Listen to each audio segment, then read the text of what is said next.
جب بھی ہماری تیاری مکمل ہوگی، جب بھی ہم تیار ہوں گے، تو پاکستان کے 22 کروڑ عوام کی خواہشات کو مد نظر رکھتے ہوئے اس حکومت، بدترین حکومت سے چھٹکارا حاصل کرنے کے لیے، جنہوں نے آج عام آدمی کی زندگی اجیرن کر دی ہے، مہنگائی آسمانوں سے باتیں کر رہی ہے، اور بے روزگاری نے ہر جگہ ڈیرے ڈال رکھے ہیں، اور کرپشن کی اب کوئی انتہا نہیں رہی، تو اس کے لیے بطور ممبرز پی ڈی ایم کے، P M L N, B N P, اس کے اوپر مکمل طور پر ہم یکسو ہیں۔ اور آج بلوچستان کے جو سیاسی اور معاشی حالات، اس کے اوپر بھی گفتگو ہوئی، اور پی ایم ایل این کا، میاں نواز شریف کا، میرا اور ہماری پارٹی کا یہ ماننا ہے بالکل کہ بلوچستان نہ صرف پاکستان کا جغرافیائی لحاظ سے سب سے بڑا صوبہ ہے، بلکہ چونکہ وہاں پر جو ڈسٹنس ہیں وہ بہت لمبے ہیں، اگلا شہر کئی سو کلومیٹر کے بعد آتا ہے، آبادی کے لحاظ سے چھوٹا صوبہ ہے، تو چھوٹے صوبوں کا جو حق ہے پاکستان کے وفاق کے اوپر، وہ انتہائی اہم ہے۔ اس کو ہمیں مد نظر رکھنا ہوگا، اور ان کے جو مسائل کو خلوص دل کے ساتھ ہمیں حل کرنا ہوگا۔ یہی وہ پاکستان ہے جس کو ہم قائد کا پاکستان کہتے ہیں۔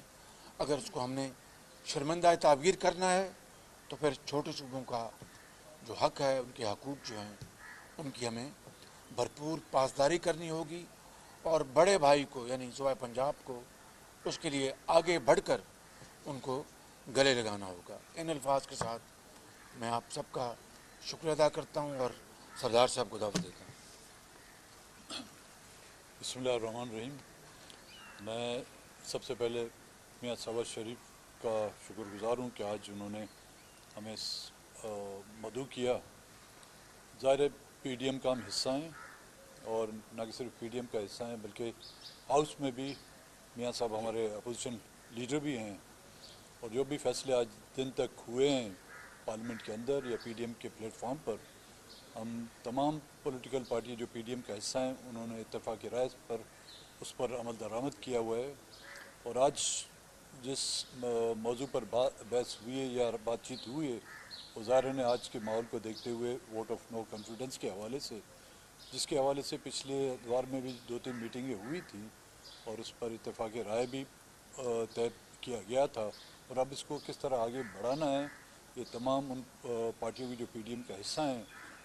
انہوں نے اپنا جب ہوم ورک کمپلیٹ کر لیا، اور کسی حد تک میں سمجھوں گا کہ ہمارا ہوم ورک کمپلیٹ ہو بھی چکا ہے، تو پھر اس کو عملی جامہ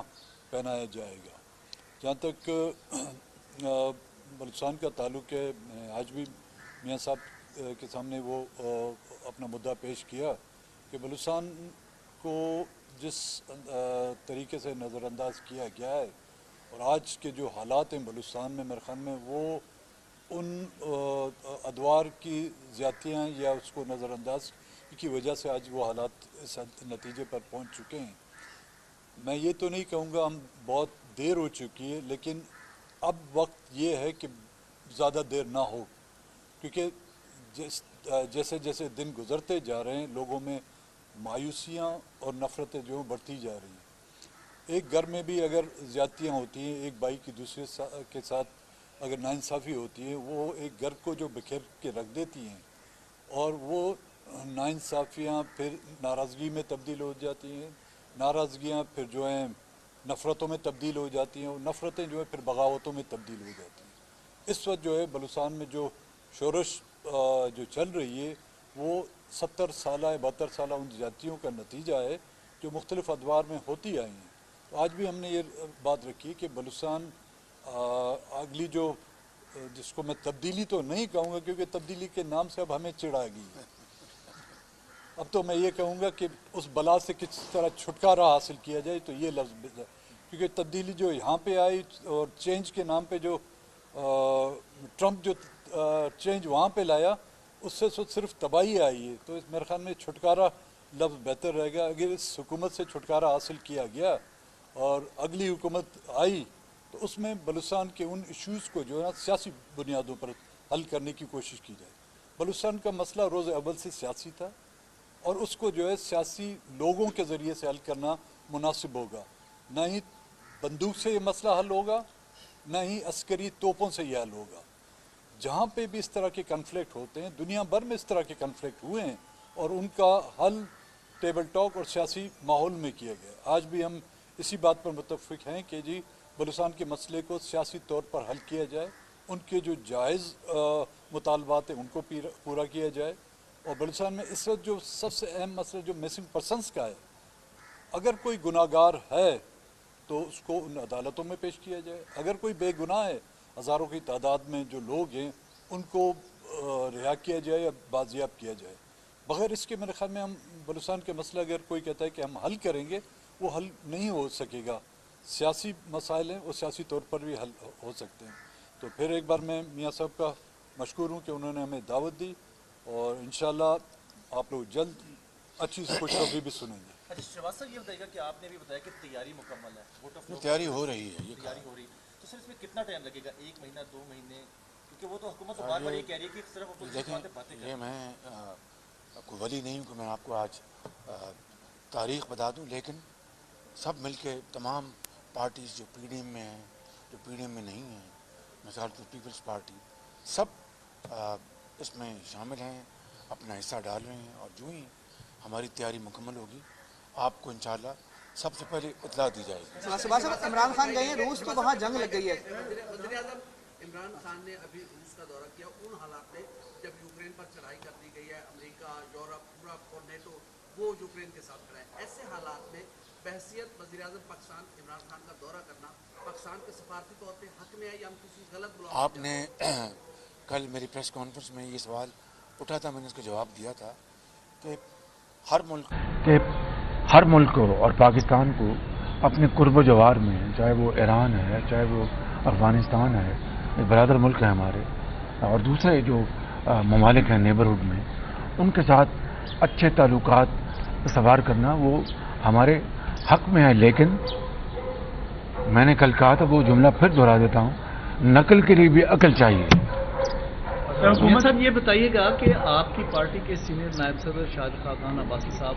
ہر پریس کانفرنس میں کہتے رہے ہیں کہ جب تک اسٹیبلشمنٹ نیوٹرل نہیں ہوگی اس وقت تک تحریک عدم اعتماد کامیاب نہیں ہو سکتی. تو کیا آپ سمجھتے ہیں کہ اب اسٹیبلشمنٹ نیوٹرل ہو گئی ہے یا آپ ابھی انتظار کر رہے ہیں؟ صدر نون لیگ شہباز شریف سردار اختر مینگل کے ہمراہ میڈیا سے گفتگو کر رہی ہیں. ان کی جانب سے یہی کہا گیا ہے کہ ان کو